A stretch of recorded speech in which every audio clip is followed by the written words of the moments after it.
देश की यूनिवर्सिटियों से उठी ये बहस अब सिर्फ कैंपस तक सीमित नहीं रही। उच्च शिक्षण संस्थानों में जाति आधारित भेदभाव खत्म करने के लिए यूजीसी के नए नियम आए। मकसद बराबरी बताया गया, लेकिन सवाल नियत और नतीजों दोनों पर खड़े हो गए हैं। लखनऊ में छात्र सड़कों पर हैं, नेता इन नियमों को वापस लेने या बदलने की मांग कर रहे हैं। बीजेपी के भीतर भी दो राय साफ दिख रही है। ऊपर से भरोसा दिलाया जा रहा है कि किसी के साथ भेदभाव नहीं होगा, नीचे से विरोध की आवाजें उठ रही हैं और कुछ जगहों पर इस्तीफों की खबरें भी सामने आ रही हैं। मामला अब सुप्रीम कोर्ट ऑफ इंडिया तक पहुंच चुका है। मतलब ये बहस अब राजनीति नहीं, संविधान की कसौटी पर परखी जाएगी। आदाब, नमस्कार, मैं अनीस अंसार और आप देख रहे हैं ग्लोबल आवाज, जहां मिलती हैं देश विदेश की बड़ी खबरें कम समय में ज्यादा जानकारी। दोस्तों, वीडियो अच्छा लगे तो लाइक करें और कमेंट में अपनी राय जरूर लिखें। आपके कमेंट हमें आगे बढ़ने की हिम्मत देते हैं। दूसरी तरफ नजर डालें तो पश्चिम एशिया में बेचैनी बढ़ती दिख रही है। ईरान के राष्ट्रपति मसूद पेजेश्कियन ने सऊदी क्राउन प्रिंस मोहम्मद बिन सलमान से फोन पर बात की है। ये बातचीत ऐसे वक्त हुई है जब अमेरिका ने क्षेत्र में अपना एयरक्राफ्ट कैरियर भेज दिया है।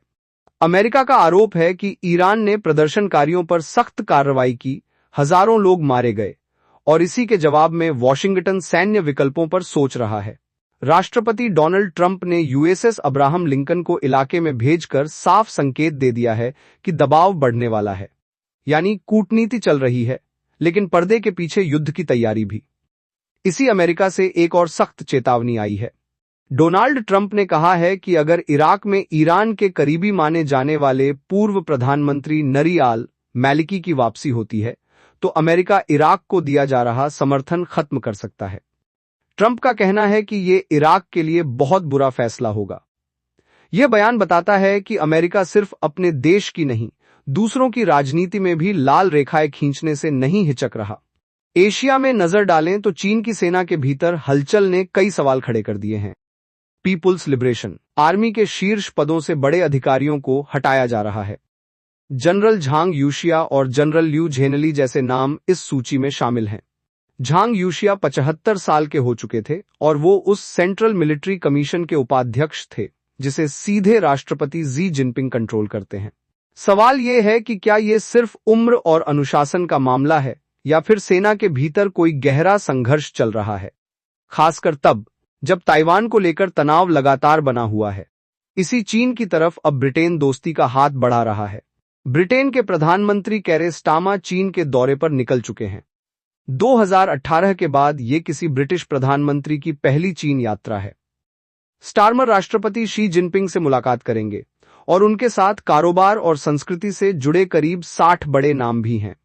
सरकार इसे रिश्तों को दोबारा मजबूत करने की कोशिश बता रही है, लेकिन आलोचकों का कहना है कि चीन की कम्युनिस्ट पार्टी पर आंख मूंदकर भरोसा करना खतरे से खाली नहीं। अमेरिका में फेडरल जज ने सीधे इमिग्रेशन एंड कस्टम्स एनफोर्समेंट को कटघरे में खड़ा कर दिया है। मिनेसोटा की फेडरल कोर्ट के मुख्य जज पैट्रिक शिल्ट्स ने आईसीई के कार्यवाहक प्रमुख टॉड लायंस को अवमानना की चेतावनी दी है। अदालत ने आदेश दिया है कि टॉड लायंस अगले शुक्रवार खुद अदालत में पेश होकर जवाब दें। आरोप साफ है, आईसीई ने हिरासत में लिए गए लोगों को तय समय में अदालत में पेश नहीं किया और न्यायिक आदेशों की अनदेखी की। जज का सीधा संदेश है, या तो नियम मानो या अवमानना के लिए तैयार रहो। इन तमाम खबरों को जोड़कर देखें तो तस्वीर साफ है। कहीं बराबरी के नाम पर नई बहस, कहीं युद्ध की आशंका, कहीं विदेशी दखल, कहीं सेना के भीतर उठापटक और कहीं कूटनीति के जरिए संतुलन साधने की कोशिश। दुनिया इस वक्त शांति के वादों और ताकत की राजनीति के बीच झूल रही है। अब देखना यह है कि फैसले समझदारी से होते हैं या टकराव ही अगला अध्याय लिखता। अगर आपको हमारा काम अच्छा लगा हो तो चैनल को सब्सक्राइब करें और बेल आइकन दबाना न भूलें